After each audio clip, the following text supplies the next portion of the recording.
All right. Well, good morning, everybody, and welcome to the Employability Skills Series, where we look at the top skills employers are looking for in candidates. We dive into a different skill every week with thoughts and insights from a variety of professionals from different industries. And so you see on the screen, we have the QR code. So students, as you are logging in, please make sure that you either scan the QR code for your attendance. I am going to put the link in the chat pod for anybody that is on their phone and they can't scan. I'm going to get that in there for you right now. So make sure that you do click on that link if you cannot scan the QR code. All right, so today we are talking about communication, and I have Mrs. Deborah Russell as our guest. Mrs. Deborah Russell is the Talent Acquisition Supervisor for Lutheran Services Florida. In this role, she has three talent acquisition specialists who report to her directly. In her role, Deborah assists the Lutheran Services Florida hiring manager in finding talent throughout the entire state of Florida. Lutheran Services Florida is a nonprofit faith-based organization with over 65 programs that serve one in every 50 Floridians. Deborah attended Tallahassee Community College and received an Associate of Arts with concentration in retail and attended Florida State University, where she earned a bachelor's in science and textile science and merchandising with a concentration in business administration. She attended St. Leo University, where she obtained a Master of Business Administration with a concentration in human resources. Mrs. Russell has made herself a lifetime student and coined the term, "You can learn something from anyone if you just listen." And I am your host, Megan Morrow, Senior Associate Director of Employee Relations and Experiential Learning. So thank you so much for being here with us, Deborah. Can you tell us just a little bit more about yourself as we talk about this topic today? I have been in the business world, and I would tell you this topic is near and dear to my heart. It's near and dear to my heart because I started out my career as a regular worker, and then once I got promoted to leadership, a management position, I didn't realize that I was toxic. And I Oh, didn't realize I was a toxic manager until it kind of blew up in my face. And then that's when I was able to say, okay, so something's not right. I'm missing something. That was the time where I did the soul searching, I did the research. And then I like to say I became a very good manager. And then I learned how to lead. And there's a difference between the two.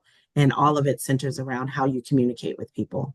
So this topic here is kind of like my heartbeat right here because it is wow. used by everyone and not appreciated by everyone. I just want to stop you right there. The fact that you can own that and say, "Wow, I was toxic," instead of just deflecting that, that is something that I don't think a lot of people can say that they can look at themselves and say, "Hey, I was the problem," and Yeah. let me backtrack and say, "Let me own that." And what can I? Oh, that just kind of gave me goosebumps. Oh my gosh. Okay. What? So how did you realize that? Like what was that turning point? What brought that to your attention and how were you able to overcome that? So I was a assistant manager at a company called It's Fashions. I went to college in Tallahassee, so it was a small little boutique, and we changed the systems, the operating systems, POS before after while I was gone for vacation. And so when I got back, I didn't know how to close the register because I came in on a closing shift. Well, the woman that I was most toxic with was supposed to show me all of the things I needed to know to close that night. Well, she kind of smelled like she had been drinking the day before. So I that was a turnoff for me. She wasn't a role model employee, but again, I was very disrespectful. And so I said, "Oh, you smell horrible. Just go home." And I sent her home early before I even had a conversation with her. And so when it was time to close the store, everything I did didn't work. And I'm like, wait a minute, something's going on. And so I called her and said, "Hey, what's going on? Because I can't close the store." And she says, "Oh, I'm off the clock. Figure it out, rock star." And I was like, Mm. so then I got even more toxic, raised my voice, and I said, "I'm the boss. I asked you a question. You need to answer me." And she said, "Well, boss, it's 10:30 at night and I'm not on your clock," and hung up again. Wow. So I was like, hmm. So do I call my boss at 10 o'clock at night, 10:30 at night? So I called my boss and said, and I lied. Hey, such and such didn't tell me things changed while I was gone. Now I don't know how to close the night. And so she came over, showed me everything step by step. But she did her due diligence and she went to that employee, and that employee told the truth. And so when she confronted me and asked me what happened, I still was going to double down and stick to my lie. And she was like, so you didn't just tell her she smelled horrible. She reeked of alcohol and told her to go home before you even said hello to her. And I was like, well, I did, but she was drunk. And she said she was not drunk. And that's when I found out that she did have a drinking issue, but she also had a medical issue. And at times she did smell like alcohol because of that medical issue and not Mm. her drinking. But that wasn't information I was privy to, yet it's still, I didn't have to disrespect her. And Yeah. so I end up getting written up because of the way I acted and the fact that I was not honest. And that's when I said, okay, there's a problem here. Oh, wow. Wow, that had to be very humbling. I was 21 and I thought I was like God's gift to the world. So I'm glad it happened sooner rather than later. Yes. Yeah. Yeah, 100%. And that's a great lesson for our students to learn too, because they're right around that age. It is easy to think like, hey, I know what I'm doing. I got this. You're kind of invincible. Mhm. I know what I'm talking about. But yeah, we don't know everything. And you can't come in with guns blazing. We have a lot to learn. I mean, even at our age now, we still have a lot to learn. Correct. Awesome. Well, like you said, I'm glad that that happened sooner rather than later. I'm sorry that that happened, but sounds like you learned a lot from that, and I sounds did. like you've grown from that. I have. I definitely grew from that because that's when I learned the importance of self-reflection. If you feel that you know everything, then no one can teach you anything. And if Hmm. you, like, I learned this little, and it's overused, but it makes sense. You have two ears and one mouth for a reason. Hmm. Hmm. Big And time. so, yep, a lot of people want to beat their chest or hear themselves talk in leadership roles. And they don't understand you're just the person standing up, screaming and yelling. But if people don't trust you to follow you, then technically you're not a leader. You're just someone creating noise. Yeah. And so that's when I learned the difference between management and leadership. Wow. Yes, yes. There's a huge difference between that. And Mhm. actually, my entire master's thesis was on transformational leadership and earning followership. Yeah. I'm a A big proponent topic, of that too. Yes, oh yeah, God, a because topic that needs to be like beat on every drum. I agree. yes, yeah, because just because you have that title, just because you get that salary, or just because you're the supervisor, does not mean that you are a leader 100%. Correct. Um, yeah. So what? Okay, so let's talk about communication. Why is that important? Not just in the workplace, but like gosh, in general, life in general. Communication, you can almost say it's the blood to everybody. If you don't have communication flowing through the veins, going through to the tendons, then everything dies. So if I can't give you a clear, understandable message, that's a problem. And so with communication, I can say something, but Megan, if you don't understand the words I use or what I meant, then I didn't communicate anything to you. I just kind of put some sound out there. So communication has to be coupled with comprehension. If you can't comprehend the communication, the message, then it's lost. And so that's another thing where you'll have people listen long enough for you to stop talking so that they can talk, but they don't say anything that's relative to what you said. And that's how you know there's a communication breakdown. And Hmm. so I always do like a checkpoint. So, did you understand what I said? Or what did you hear me say? Or do you understand what I mean? That way, I'm giving them the opportunity to say, I have no idea what you said. And when I communicate with others, if they say something that goes completely over my head, people have laughed at me, but I will say it. What did you mean by that? Or can you say it again? Can you use different words? And so I was in undergrad when I asked the professor, can you use different words? And they were like, what? And I said, I have no idea what you said. So can you use different words? My Hmm. classmates laughed, and the professor was like, I don't know that anyone's ever asked me that. And I was like, well, I'm paying for this class, so I need to know what you're saying because Yeah. I didn't get it. And so after class, she pulled me to the side and she goes, I applaud you for being courageous enough to say that in front of everyone. I was like, because I don't have time to track you down later. I'm a Hmm. busy parent. So I need to know exactly what you're saying when you're saying it. So when I'm taking my notes, they're right. Because if not, then I have the wrong understanding. we didn't have communication. And so it is one of those things that's like the lifeline to everything. There's nothing that's done in the world without some form of communication. I think that that's spot on. And I think that the majority of conflict and issues between people is a breakdown in communication. It's usually just a misunderstanding. Correct. Like it could be tone, it could be like you didn't hear, maybe you thought you heard something, Mhm. or just something was misunderstood. And instead of saying, like you said, like, hey, can you just say that differently? Or can you, repeat that? Or can you say that in different words? Mhm. Sometimes we'll just say, oh, well, that's what I thought you meant. And so you're just going to take it and run with it.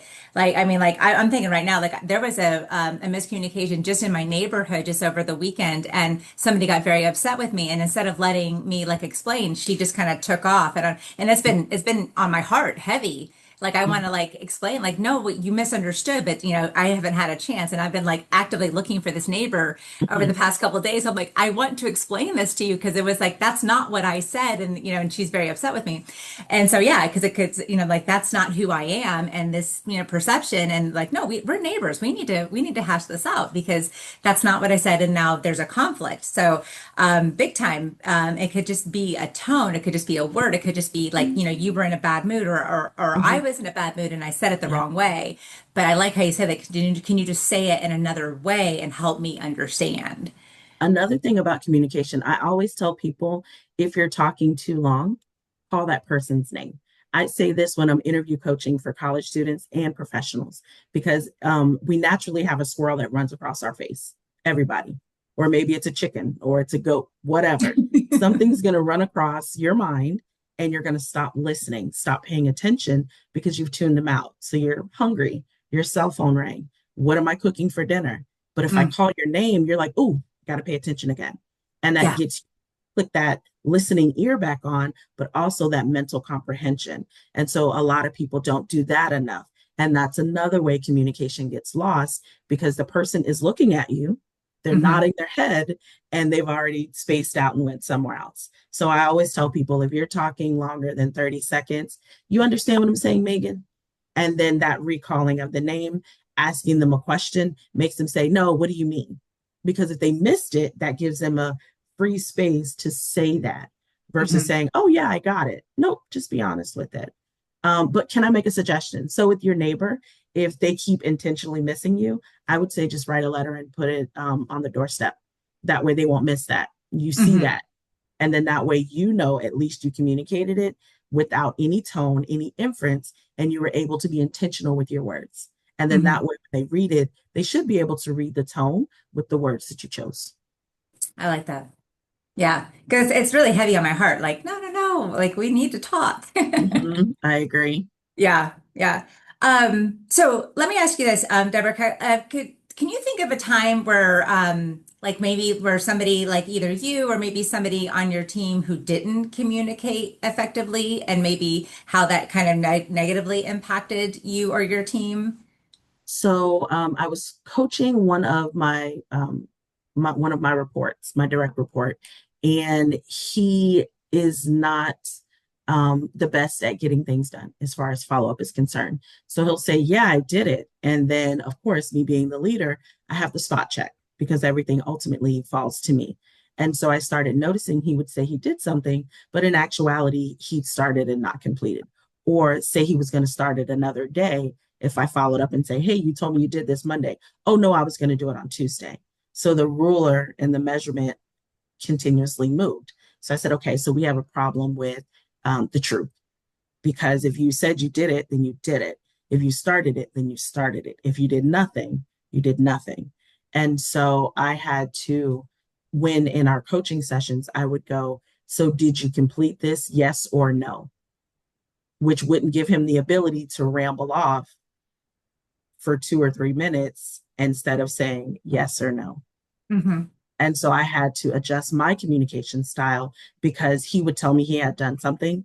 And then I would be in a director's call saying, this is all done. And the person's like, no, I never heard anything from him.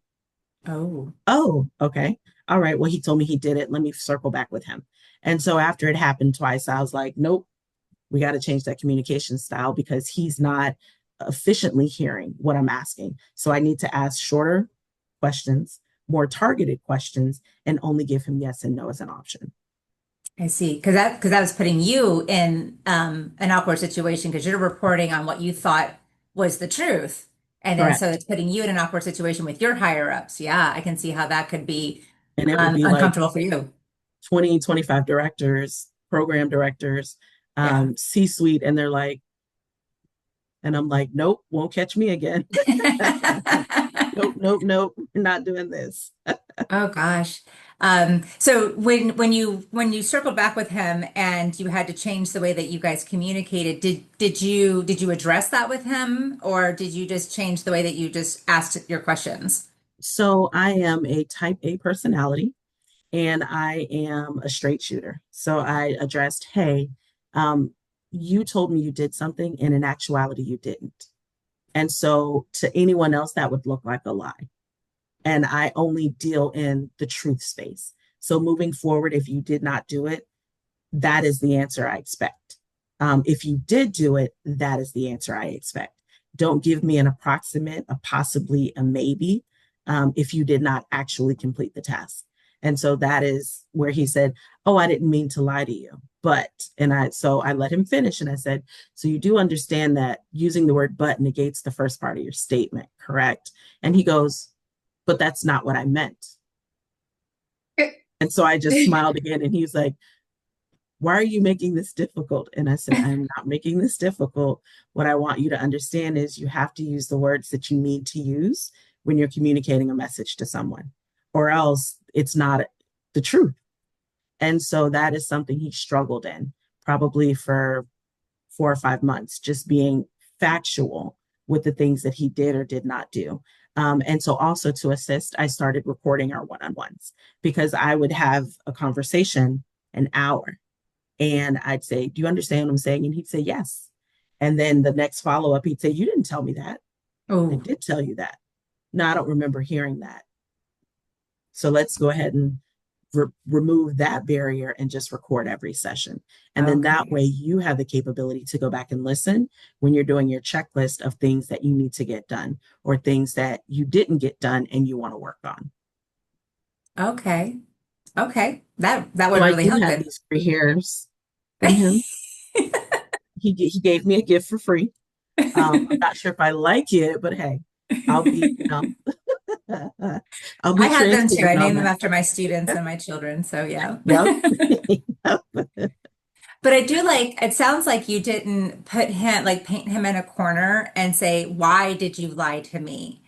It doesn't sound like you said that because I think that puts people on the defense. Correct. And I've learned that too as I'm a mother and I with the way that I raised my children and I do this, I try to do the same thing even just like with my students. I don't say, why did you do this or what were you thinking? Because a lot of times they weren't. And when you ask them that, it just kind of puts them on the defense and then it's almost like they have to lie to you. Hmm. When you just say, "Hey, you did this," like you both that he did it, so it's like, okay, so moving forward, this is just not going to happen again. And as you're acknowledging that it happened, you're kind of almost letting him off the hook by saying, "We know that you did it, so you're just not going to do it again." And it's just like that space. But again, if you do it again, there's going to be consequences.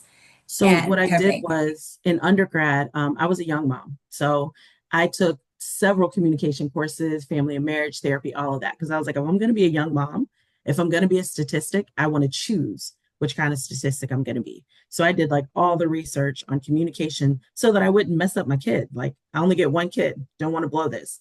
And so I found that if you make them feel they're being interrogated, guaranteed they're going to lie, just like yep, you said. But yep, if I seek to understand before I try to be understood, chances are you'll give me your truth because I'm not making you feel like you did something wrong. So if I'm going right. to say, hey, Megan, what happened? Tell me what you were thinking or what made you do this so that I can understand your actions or your thoughts because we're not the same person. We don't have the same background. And so we may handle the same situation totally different. Yes, One may not be right or wrong, just different. it's just And different. so I have to understand what made you choose this one versus that one. And then most of the time we can meet somewhere in the middle and be like, okay, so I like the fact that you did this, but you kind of missed these parts over here. So next time, can we do this? And I always say we, because I never want someone to feel like they're not supported, even if they didn't do it right. We're still a team. And that's Yes. another thing with communication. You don't want people to feel like they're on Gullah Gullah Island in the middle by themselves, because that turns them off when it comes to them reporting to you as a subordinate. They have to be able to trust the person in leadership, or they won't work for you. And so communication, again, it's you can set it on fire, or you can ignite excitement, loyalty, commitment with the words you choose. It's very cut and dry. I like that, and you said there too, like listen to understand, not just listen to respond or Yep. listen to attack, Yep. it's like listen to truly to understand and listen with an open heart and an Mm-hmm. open mind to truly see where the other person's coming from. And that Right. way you can come together as a team to move forward. Right. The thing that I always did too is I always separated the behavior from the person so Uh-huh. that, yeah, so it's like, this was a bad choice. You're not Mm-hmm. a bad person. Correct. You made a bad choice. I don't agree with your Correct. choice. But Mm-hmm. so let's just move forward. Okay, I don't want us to run out of time. Could you tell us maybe a time where somebody really effectively used communication and how that maybe brought you together closer as a team, or maybe how it really affected the team positively? Yes. So, working for Lutheran Services Florida, we're going through a lot because of what's going on in the new administration. So we had to lay off some people. That is the worst word you could ever hear, knowing that your job is safe. I call it like survivor's guilt, Mm, because a lot of people got laid off in the, narrowing down of our scope. And so it felt horrible, but they over communicated them. When I say over communicate, we were getting text messages, we were getting emails, there was a town hall. People knew what was going on. So if something happened on the news, you got an email like, hey, we're having a town hall tomorrow. And I'm like, again? And so no one felt slighted when the people, so originally we were supposed to lay off people in um, August, and then they were able to pivot. So those people were taken off the, we're going to lay you off and we're going to move you to this. And then so September, something else changed. Okay, we got to take you off and move you to this. Okay, so now something else. And every single time something changed, they let the people know that we're affected. We're going to pivot this way. So it wasn't like you came to work and we're like, hey, sorry, your job's gone. Good luck. mm, It wasn't like that. They told people, hey, things are getting crazy. Go ahead and use your PTO, and you start looking for another job, because we can't wow. pivot more than we're pivoting. And then when their last day came, it wasn't like hush hush. This is Megan's last day. It was a celebrate. This is Megan's last day. And then leadership was there, and Wow. that's what impacted me the most, that they weren't in their offices closed door. They were like standing up to say, we fought as hard as we can fight, and we thank you for being here. Wow. And so Wow. that was an amazing example of communication to me. And a lot of companies don't do it that way. Um, No. I work as a contractor for an organization in Detroit, Michigan, where all they do is deal with people that have been laid off. And the horror stories that I Yeah. hear from employees that are like, I was there for, 32 years and 11 months. All I needed was one more month and I would have been fully vested and I would have been able to get my pension. And I'm like, that's horrible. That's 1 month horrible. and you worked Yeah. there for how many years? And so those are poor examples. But my current employer, they did an amazing job with our layoffs. Absolutely amazing. That again, I'm like literally, I got goosebumps. What are you doing to me, Deborah? Like, that's amazing because yeah, because I would say the majority of companies would just hide it in their ivory towers with their doors shut. Like, I'm not going to deal with it. I'm going to turn a blind eye. No. It's like I know it's out there, but like it doesn't affect me, and I don't want to see the crying, and I don't want to hear the bad mouthing about us. So that speaks volumes to the organization that you work for, that they are going to stand by their employees Yeah. and let them know, like, this is that it is difficult, especially when it's out of your hands, but like we're here for you. We love love you, we support you. That's amazing. Yeah. Um, we are coming up on time. So what are your parting words about communication for those that are listening on the call? Communication should be the foundation of communication is honesty. Ethics and integrity is non-negotiable, no matter what the message is. Always listen first. Listen and try and understand what they're saying before you say anything. And then I always tell people in that space of listening, give yourself some time to comprehend that because you can hear one thing and then knee jerk react way too quick. And you may be the tone, it may be, is this person trying to offend me or are they just saying something that I don't want to hear? What is the intention behind this message? And you could say to someone, I don't have words right now. I literally will tell someone if it's a rough conversation, I don't have any words. Give me some time. Give me like a day and I'll come back to you. And people are like, did you just put this on pause? I did because I need to understand what you're really saying, how I'm feeling about it, and how I want to respond. Because you can either torch a relationship or you can say, we got through this valley. We got through this rough part because we communicated. Emotional intelligence is huge. Emotional Yes. intelligence and communication, they have to be coupled together. That's huge. I like that. Yeah, because that knee-jerk reaction, I'm telling you, yeah, we do. We react so quickly. Mhm. And I would say 99% of the time we regret that and Yep. say, oh, if I just had thought for a second, if I just would have like let me think and let me calm down before I speak, I probably would have handled that differently. I tell That's people huge. this analogy that works. If you take a plate, throw it against the wall, it shatters. How many Mhm. pieces? 100 pieces. You can glue that plate together, and that glue is the apology, but is that plate still broken? Yep. It's not the same. So when people see that visually, they're like, oh, all right. So then now we got to slow down and hold our tongue until we know what we're going to say and how we're going to say it. That's a beautiful analogy. Well, Deborah, thank you so much for sharing your time and your You're thoughts and your welcome. insight. This was a beautiful conversation. Thank you so, so much. I learned a lot. Students, thank you so much for sharing your time with us. Again, please make sure you either scan the QR code or you click the link in the chat pod. Thank you for your time. Deborah, thank you so much. And we're going to see you back here in another couple weeks for another Yes. topic too. Yes, So looking ma'am. forward to that. All All right. right. Awesome. Thank you, everybody. Have a great rest of your day. Bye bye. Bye.